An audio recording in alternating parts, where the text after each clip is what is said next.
New York City Mayor Zohran Mamdani is facing more outrage from the Jewish community, this time over a new committee that will advise him on judicial nominations. Not one of the 18 people he appointed is Jewish, even though he calls that panel truly representative of the city.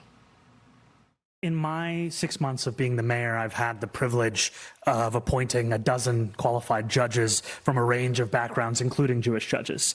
And I want to be clear that any suggestion that the composition of the advisory committee was motivated by religion is false. Well, those comments are doing little to quiet his critics as concerns about anti-Semitism in New York City are growing. The Anti-Defamation League says reported incidents are up nearly 480% in the past decade. Alexis McAdams is in New York City with more on this. Good morning, Alexis.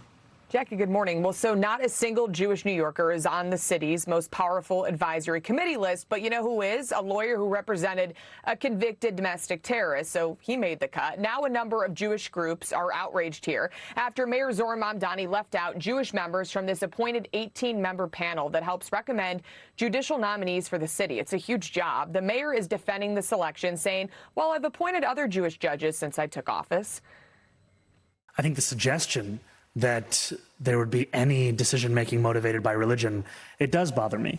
This is a city that is beautiful because of the breadth of diversity of those who call it home, and that includes the Jewish community across the 5 boroughs.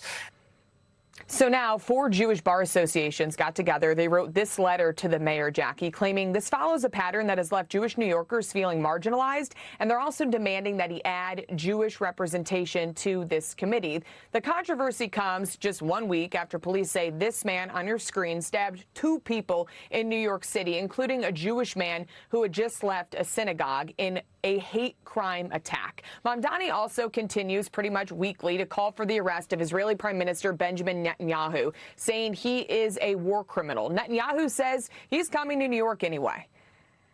I'm definitely going there. I'm going to speak the truth in front of this.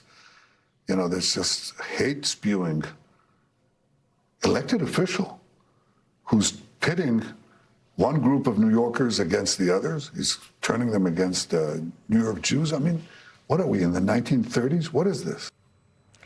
In a city with the largest Jewish population outside of Israel, many Jewish New Yorkers say the decisions that Mamdani is making just make them feel unwelcome. The committee is set to start their work in October. We'll see if it changes. Jackie. Wow. All right, Alexis McAdams, thank you for that. Appreciate it. All right, for more on this, let's bring in Gianno Caldwell, Fox News political analyst. Gianno, good to see you this morning. Good to be with you. So the mayor in New York says that the exclusion of Jewish members from this committee was not deliberate. Do you believe him? Absolutely not. I'm reminded of the great late poet Maya Angelou, who said, when someone shows you who they are, believe them the first time. And he's repeatedly showed us, in my humble opinion, that he's anti-Semitic.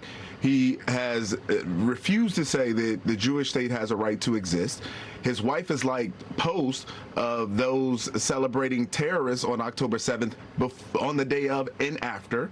This is an individual who recognizes the fact that he has about 13% of his city is Jewish. Almost 1 million people are Jewish. So how do you leave these folks off the list? So it's not surprising to me that he's doing this. We see, to the point raised earlier, anti-Semitism has raised drastically in New York City. And again, this is the largest group of Jewish people outside of Israel. So these are people who should be brought to the table when discussing these issues that impact their city.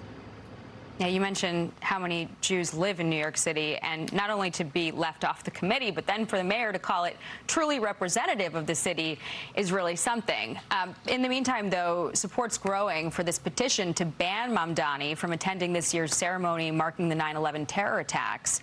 So far, nearly 60,000 people have signed on to this petition. And on Tuesday, that number was just 23,000. So it is gaining attention here.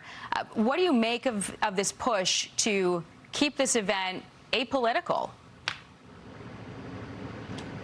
I mean, I don't think this is really involving, for a lot of people that are signing that petition, politics. This is about them recognizing that there's a leader in New York City that doesn't, in my opinion, embody the values of New Yorkers. New Yorkers are about being united. They're not about division. And we've seen this mayor divide constantly. We've seen it on the campaign trail. We've seen it since he's become mayor. Think about the people in which he's brought into his cabinet. One who they had to fire who said the Jews were greedy.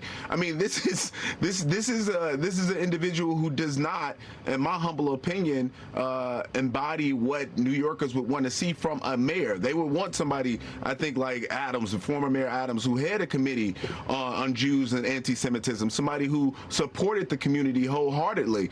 And this is not what I've seen from Mamdani. If he wants to change the view that people have of him, he should bring more people into the sphere, have more conversations with folks. But he's not been doing that, and he's been unwilling to do that. And further, I just don't understand, for those who have heard this language over the course of his campaign, 33% of Jews voted for Mamdani, but they were younger, liberal, Jewish people that did it. There's something that needs to take place, a conversation in the Jewish community as well, because anti-Semitism with young Jews has been on the rise as well. And I'm talking about within their cohort of individuals who support the kind of rhetoric that Mamdani and others have expressed. Be sure to like and subscribe for all the Fox News latest on YouTube, and catch full shows streaming now on Fox One.